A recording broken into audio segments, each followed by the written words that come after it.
గురుగారు, సరస్వతి అమ్మవారిని మనం సత్వరూపంలో అర్చించుకుంటాం, కానీ అమ్మవారు ఉగ్ర రూపంలో కూడా ఉంటుంది అని పురాణాలు చెప్తున్నాయి.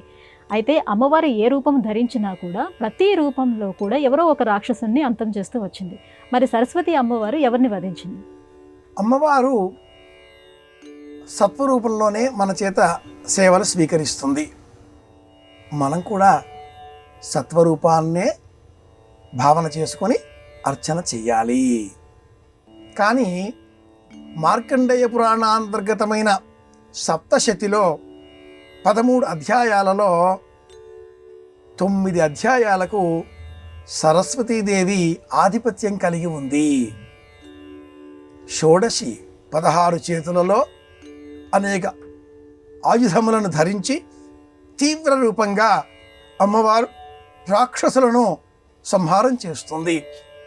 బ్రాహ్మి, వైష్ణవి, కౌమారి, చాముండి ఈ సప్తమాతృకలన్నీ కూడా ఆ సరస్వతి రూపంలోంచి ఆవిర్భవించినవి అనే విధంగా ఉత్తమ చరిత్రం ఈ సప్తశతిలో మనం గమనించవచ్చు.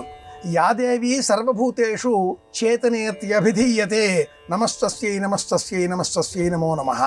యాదేవి సర్వభూతేషు ఇచ్ఛారూపేణ, జ్ఞానరూపేణ, క్షుధారూపేణ, నిద్రారూపేణ ఇలా 21 రూపాలలో తన విస్తృతమైనటువంటి విశాలమైన విశ్వరూపాన్ని దర్శింపజేసేటటువంటి ఆ మహాశక్తి సరస్వతి చండముండులను సంహారం చేస్తుంది. సరస్వతీదేవికి సంబంధించిన ఈ ఉగ్ర రూపాన్ని మనం తలుచుకుంటే శరీరం రోమాంచితమవుతుంది. ప్రథమ చరిత్రము మొదటి కథ, మధ్యమ చరిత్రము 3 అధ్యాయాలు, 4 అధ్యాయాలు తొలగించగా మిగిలిన 9 అధ్యాయాలకు కూడా రాక్షసులందరినీ కూడా సంహారం చేసింది సరస్వతీదేవి. ఆ రూపమే ప్రధానం కనుక గ్రంథంలో ఉండే అక్షరం అలా ఉంటుంది. ఆ అక్షరాన్ని మనం మస్తకంలోనికి చేర్చుకొని జపం చేస్తే సాధనా తీవ్రత కారణంగా మనలో ఒక శక్తి చేరుతుంది. లోకా సమస్తాః సుఖినో భవంతు. నవరాత్రి ప్రతిరోజు కూడా అమ్మను ఆరాధన చేసే క్రమంలో మనం చెప్పే సంకల్పం ఇదే. గ్రంథంలో ఉండే అక్షరం చెయ్యదు, గ్రంథము చెయ్యదు.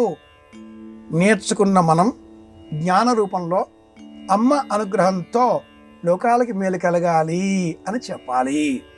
వ్యాసపీఠం పైన గ్రంథాలను ఉంచి ఆ గ్రంథాలలో ఉండే అక్షర జ్ఞానం అంతా కూడా మనం మస్తకంలోనికి చేర్చుకుని ప్రపంచ శాంతి కోరుకోవడమే చండముండులను సంహరించడం.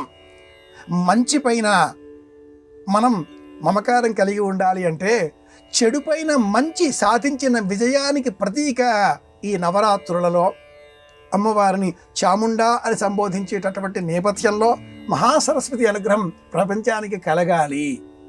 అమ్మ అనుగ్రహంతో అందరి ఆలోచనలు సవ్యంగా సాగాలి అని కోరుకుందాం. అమ్మ అనుగ్రహం చిన్నారి బాలబాలికలకు మాత్రమే అని కాకుండా మనందరికీ కూడా కలగాలి అని ఆకాంక్షిద్దాం.